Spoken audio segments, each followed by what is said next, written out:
Good morning, good afternoon, and good evening to everyone. Allow me to begin by introducing myself. My name is Ena Lamumba, and I'm an evaluation officer with the Independent Office of Evaluation at IFAD. And I will be your host and moderator for today and this session that we're going to have. I'd like to open this event by thanking each one of you for making the time to join us today. And I treasure your availability, and I'm very sure that together we're going to have a very positive and productive time together. And I'm pleased to see that we have quite a diverse group of participants. Today, we're going to have the opportunity to share ideas coming from the findings from the thematic evaluation of IFAD support to nutrition, prepared by the Independent Office of Evaluation at IFAD. If I may quickly just take us through the agenda for today, we will begin the presentation of the findings from the thematic evaluation on IFAD support to nutrition by Dr. Jenny Bonomi, Senior Evaluation Officer at IFAD. And I must mention that she was the lead evaluator for this evaluation.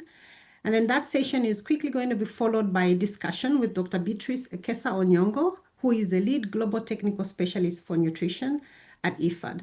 She will contribute and say something about how nutrition and climate change interface at IFAD and how they are taking the evidence that is coming from this evaluation forward. Thereafter, I'm going to open the floor for questions and answers as well as contributions that you may have. But I want to quickly say that don't wait until we get to the Q&A session of this event, but throughout the discussion, please feel free to post your comments, your questions, and your contributions in the chat. That way, we are also going to have time to respond to them in batches because we only have 30 minutes to discuss together. And I know many of us are looking forward to the discussion just as I am. And so I invite you to listen in and to make your contributions. Without further ado, I'm going to hand over the floor to Dr. Bononi. Jenny, the floor is yours. So thanks, Enala. So let's start with the presentation. Sarah, please. If you could share the PowerPoint.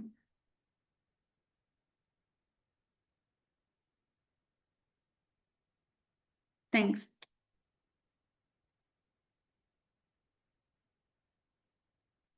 If you can have it in, okay.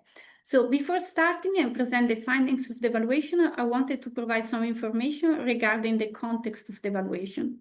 For those who do not know, IFAD is the International Fund for Agricultural Development. It was established in the late 70s, and the main mission is to support investments aiming at reducing poverty in rural areas. Improving nutrition has been part of IFAD mission since its establishment. And last year, our office conducted a thematic evaluation of IFAD support to nutrition. The purpose of the evaluation was to assess IFAD work on nutrition, look at approaches used and results achieved, and provide recommendations for the development of the new IFAD Action Plan on Nutrition. This presentation is based on the findings from the evaluation, which comprised 10 country case studies, and these studies covered all regions where IFAD works. It's Africa, Asia, Latin America, Near East, and Northern Africa. Of course, the evaluation looked at many different aspects of IFAD work on nutrition, but today we will focus on the findings related to the linkages between nutrition and climate action. Next. Now, before going into the findings, I would like to say a few words on IFAD approach to nutrition. IFAD entry point to nutrition is through nutrition-sensitive agriculture. IFAD final goal when it comes to nutrition is to contribute to diverse, safe, and nutritious diets. To do so, IFAD works on a number of focus areas and two main impact pathways, which are income and production. So if we look at the figure, we can see the focus areas, which are agrobiodiversity, diversification of food production, women and youth empowerment, indigenous people food system, post-harvest processing and marketing of food produced, growth and diversification of income. If we look at the figure, we can see two different colors. The green color indicates the production pathway and the red color, the income pathway. So to say it simply, IFAD support producers to increase and diversify production for own consumption, but also for selling on the market for income. Increased income, of course, will allow also to have better access to healthy food. At the center of the figure, we have nutrition knowledge, attitudes, and practice. This is a central aspect on which IFAD is working. It is about influencing nutrition choices of beneficiaries of IFAD project through nutrition education, as well as reinforcing capacities on nutrition. Next. Now we move to the evaluation findings. Nutrition-sensitive agriculture and supporting farmers to adapt to climate change are both priorities of IFAD, and this is clear at institutional level. The evaluation found some good examples coming from country case studies of a good integration between nutrition and climate actions. These included, for example, the promotion of water saving and water mobilization techniques, including low-cost systems for capturing and storing rainwater.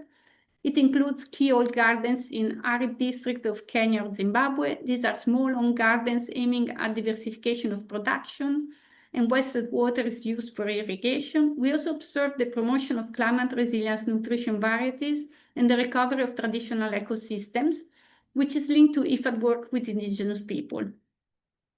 Next. However, despite some good examples and the clear link between nutrition and climate in a real world, on overall, the evaluation found an insufficient integration of these two priorities. The nexus between the two was not clearly spelled out in IFAD strategies and nutrition-sensitive investments. We saw some positive examples, but on overall, we found that insufficient emphasis was placed on the nexus between the two. And this affected the capacity of the nutrition team within IFAD to attract funds for its activities. For example, in terms of thematic supplementary funds that IFAD was able to mobilize, 65% went to climate actions and only 5% to nutrition. In terms of international co-financing, the amount of climate funding, which includes GEF, Green Climate Funds, adaptation funds, going to nutrition activities were less than 3%. There is a gap in the way we design projects and we make these two topics talk to each other. It is a serious gap, as most of the countries that are facing climate effects are also experiencing malnutrition challenges. So climate change is strongly affecting malnutrition, and food systems are affecting climate change. That's why we think that the adoption of a food system approach by IFAD offers today an opportunity to strengthen the nexus between climate and nutrition, with the final goal of ensuring sustainable, healthy diets. The idea is that we should improve food systems to reduce their impact on climate, but also to make them able to deliver healthy diets. So this is in a nutshell the findings of the evaluation on climate and nutrition, and I give the floor back to Enala. Thank you so much, Jenny, for that presentation. And now we're going to go straight on to an open discussion, and I'll start with our discussant, Dr. Beatrice Ekesa-Onyango, who is the lead Global Technical Officer for Nutrition in IFAD. And since we're talking about a critical piece of evidence, Beatrice, you could tell us about what evidence from your programming you've seen in terms of IFAD investments that are showing how nutrition and climate action objectives are being successfully integrated. I know we're talking about successfully integrated, but please feel free to tell us what key challenges as well as opportunities you foresee in integrating nutrition and climate action, and what lessons we are learning in the process, and what some of that has been informed by this evidence coming from the thematic evaluation on IFAD. Over to you, Beatrice. Thank you so much, Enala, and thank you so much, Gina, for that presentation. Thank you so much, colleagues, for finding time to join us in this discussion.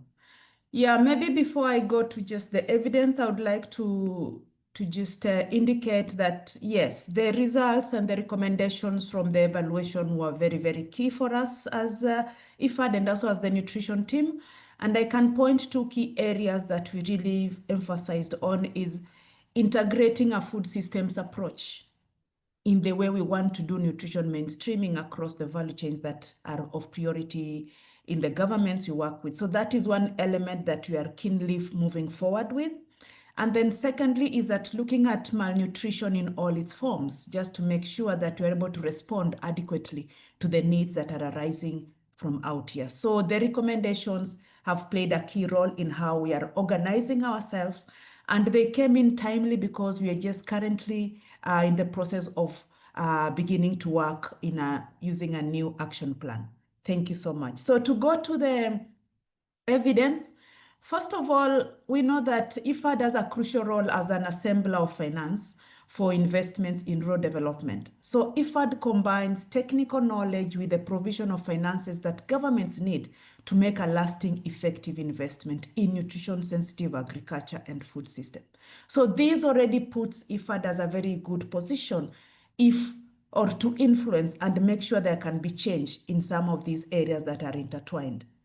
So when we look at climate and nutrition, yes, it is unfortunate that sometimes you find they are not very well connected and then the connection is not highly appreciated.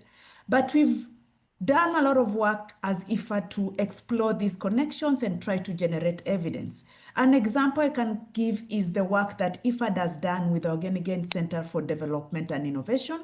These looked at 3 key stages, case studies from countries where the complex linkages of nutrition and climate action exist. And the idea was to come up with a report that explores the conceptual linkages and how to use these linkages to make sure that they can direct prioritization, investment, and methodologies of moving forward. So that is something that was very good, and there's a report that is out there coming out of this work. Then from that, I can also mention a number of investments that are out there. These are the projects that are happening that explore these interconnections. And one of them is the work that is happening in Lesotho. We know that in Lesotho, nearly 1/3 of the rural dwellers are severely food insecure.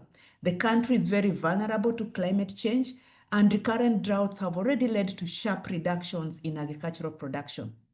So what has happened here is that there has been cash transfers that have been implemented through the project. And this has helped farmers to improve their home gardening efforts. That way they are able to participate in climate smart agricultural production practices, leading to greater food security and improved conditions for their poor families. So this has been a game changer in that the way farmers are able to think about climate and think about production at the same time in their practices within agriculture. Another example is work that has happened in Zimbabwe. We know very well, just as a number of countries, 70 to 80% of agriculture is rain-fed. And the decreasing yield, the crop failures, that come in and are really affected by climate change end up really being a very big shock to access to food. So what has happened is that the establishment of nutrition-sensitive climate-smart food systems has happened to make sure that policies are aligned. Policies that promote gender transformative within the value chains are emphasized to enable women. Because in this country, for instance, in Zimbabwe, 70% of production is actually carried out by women.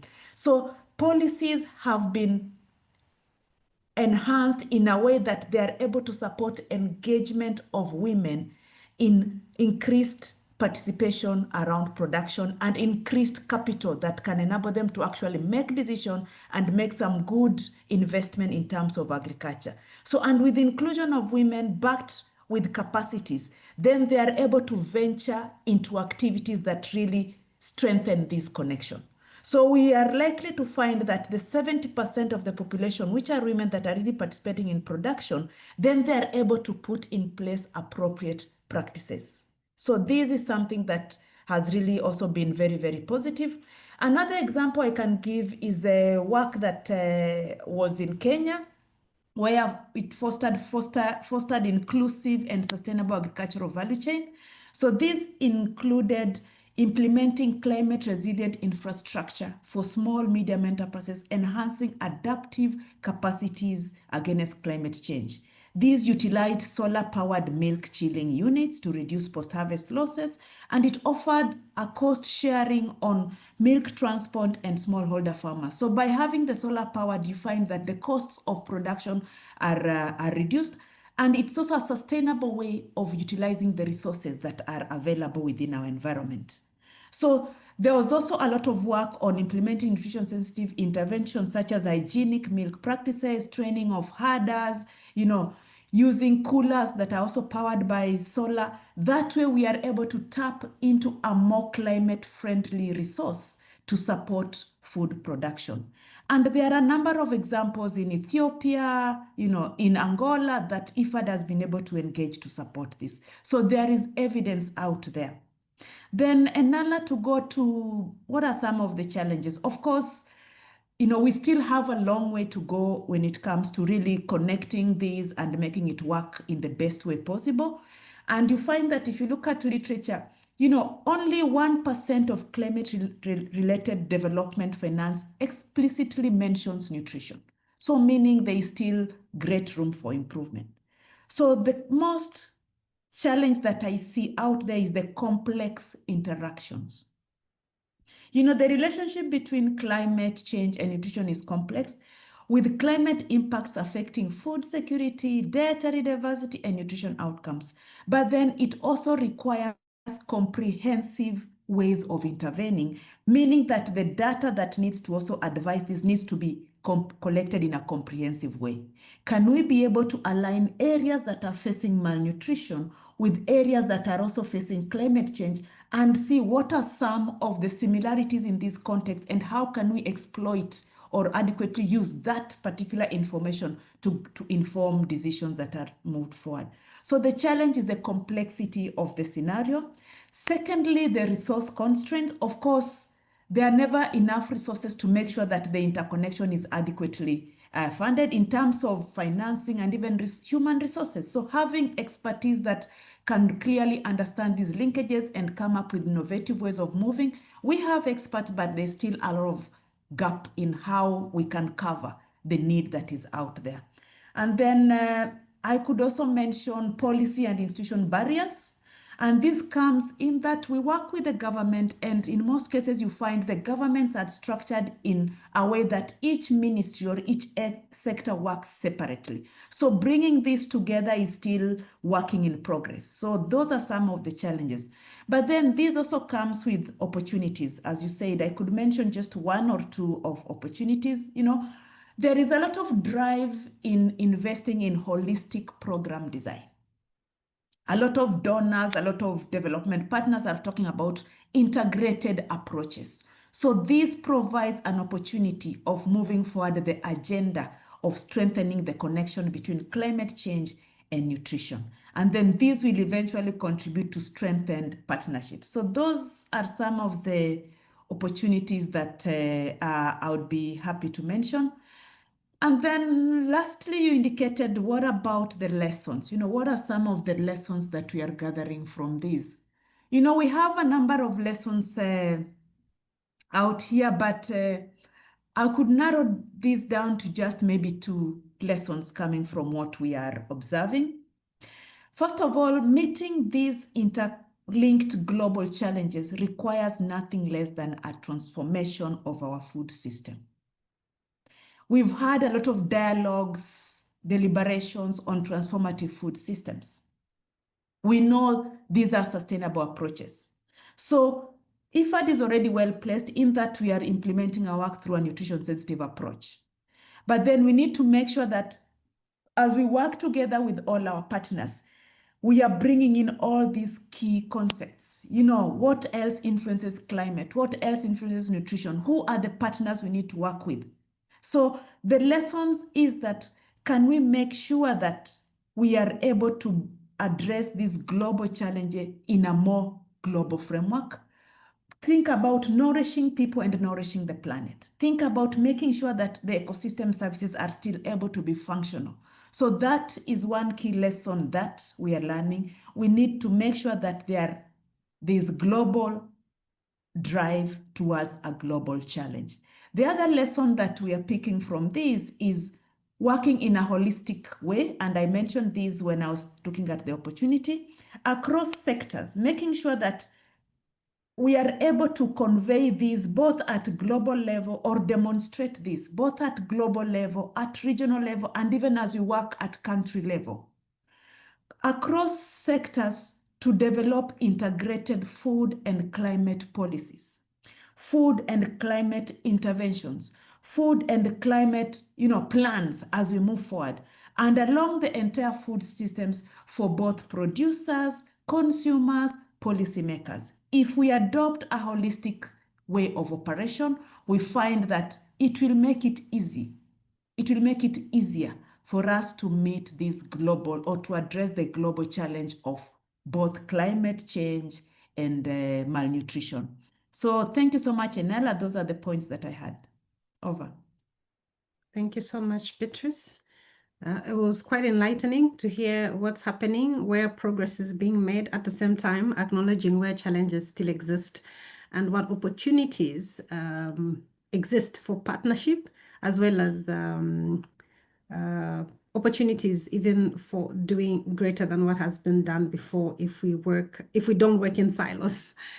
So there's a question we have, and I also have two other questions that came in before the webinar. So the first question we have is from Victor.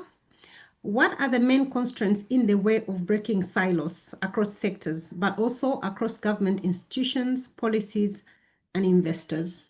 I don't know which one of you wants to pick it, Jenny or Beatrice? I will leave the floor to the expert, Beatrice, to you. Over to you, Beatrice. No, thank you so much, Enala, and thanks so much, Jenny. And I know some of our colleagues are also joining in, so just feel free to see how best to respond. But, the main challenge when it comes to breaking the silos is, this has been the culture for a long time, where if you go to the government, and saying this because I've worked closely with the government and now I'm sitting where I am, you find each ministry ends up working on its planning independently. And we have the Ministry of Health, we have the Ministry of Agriculture, we have the Ministry of Agriculture, we have the Ministry of Environment, we have the Ministry of Gender and Social Aspect. So each ministry plans independently. The budgets are also allocated independently. So the structure that is existing already makes it a big challenge. So if at global level and at regional level, and here I'm talking about other partners that we have out there, can be able to make sure that the platforms that are available at country level, platforms that are available at regional level are as multi-sectoral as possible, then this will be one of the drivers to changing this. So let us make multi-sectoral platforms at national level, at regional level, and at global level as functional and as effective as possible. I know a number of institutions have done this. IFAD, we've done to make sure that in our projects we include as much multi-sectoral intervention as possible, but this is a collective effort that is needed from all of us. So having functional multi-stakeholder platforms at different levels would be a very, very key. So an investment in that would be very important. Over. Thank you. I have another question from Julia Torre. Building on your findings, what would you consider as the most effective entry points to break the cycle of malnutrition and climate change? And maybe just to build on this question, it's a bit related to what we had received earlier, because nutrition is understood differently depending on the organization, and of course the mandates differ, and there are different entry points. So maybe you could speak a little bit about that, because then you have the health sector, you have the entry point from agriculture, you have the entry point from gender. But what would be the most effective entry points when it comes to linking nutrition and climate change? No, I'll just speak, just listening to the question, and I'll just speak based on what we are observing. When Jenny presented the slides, there was one slide that showed the different key components and the key pathways that you're working with.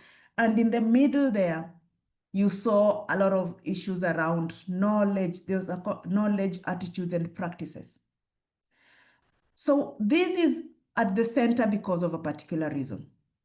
When we are able to clearly communicate and demonstrate that actually the interconnection provides a bigger advantage, a bigger impact. You talk to these policy makers, they ask you, where is the evidence that actually working together is actually the way to go? So through generation of knowledge and evidence and sharing this evidence with some of these, I call them movers and shakers, then we are able to actually break this. Because unless for instance, the prime minister of a government said, we would like the ministry of this and this to work together, it becomes hard for people to take that up. So putting this evidence, generating it and putting it together, evidence that demonstrates that this interconnection works, and then communicating it to the right people would be the game changer for this. Because people wait sometimes to hear from the influencers, hear from the opinion leaders, and then they are able to take up the lead government entities. So it's about advocacy, strategic communication of the evidence that we are generating out there. And this is something that is still work in progress as we move forward with this. Jenny, you want to add something? Yeah, might be just to add what was my main takeaway as an evaluator. I'm not a nutrition expert. From this evaluation is really that what we saw that really works is when you have integrated approaches. It means that you really need to work on different pathways depending on what are the needs in the specific context. And that's why, for me, it was quite surprising to see that climate change and nutrition, I mean, the linkages were not always there in IFAD projects. And all this climate finance, they go really into other types of activities, but not in nutrition-sensitive type of activities. I mean, we don't work on climate change adaptation per se. I mean, the final goal is really to reduce poverty, is really to improve, nutrition outcomes. That's why I really think that the only way you can really successful work on nutrition and improve the outcomes is through an integrated approach. Thanks, Inala, to you. Yeah, maybe just if you allow me to add that, what Jenny has just added is very, very important because, and I remember those of us who were able to join the N4G summit, there was, the nutrition integration was really emphasized. And I look at it at why are we doing climate mitigation? To make sure that people end up having food. Why are we doing all this intervention to make sure the crops are resilient, the crops are high yielding? Food is the ultimate goal looking at this. So if we can think about that, then it becomes the driving force. So it brings us back to how do we communicate this clearly? Why we are doing all these other things? The end result is for people to have food. And if we can have food and have also a sustainable ecosystem, that is even the best scenario. So that's what I will say. Thank you, Beatrice. And in the last moments we have together, I have one question that we had received earlier. This one I think will be directed to you, Jenny. And so the question was, what are the evidence gaps in measuring nutrition when you're using a nutrition-sensitive agriculture lens? It's easier to measure when you're using the health approach because the indicators are well defined and set, and usually the census data in countries collect this. When you're doing nutrition, when you're making linkages between nutrition and climate action, what indicators would you indicate? Jenny, that's for you. Yeah, I think, what IFAD uses is the minimum dietary diversity for women. So it moved away from nutrition indicators like stunting, because, of course, it is difficult with a project to impact them. But the minimum dietary diversity indicator, I think, is a good option, and it shows, the access of women to diversified food, so to healthy diets. And of course, we recommended in the evaluation that in addition to that, you could also use specific indicators depending on the project to be able to track also medium-term outcomes that will then allow you to achieve the MDDW. And so I would say that, of course, this would be my response in a nutshell, also because we are almost closing. All right. Thank you so much, Beatrice, and thank you very much, Jenny. And I must say, For those who are looking forward to reading this piece of evidence on IFAD's, on the thematic evaluation of IFAD's support to nutrition, look out for the publication somewhere in Q1 of 2026. At the same time, you can look out for the Nutrition Action Plan for IFAD that is going to be published in Q1 of 2026. And so you can see how evidence coming from evaluation can be used for decision making. And in this case, they have integrated. And so it was interesting to hear both from the evaluator as well as the evaluant and see how together they are taking the findings forward to improve programming for nutrition and making sure it's making linkages to climate action. Thank you very much, everyone, for making the time. And we hope you learned one or two things. And we hope to see you in another COP30 webinar or an IOE webinar very soon. Have a lovely day. Goodbye. Thank you. Bye-bye. Thank you.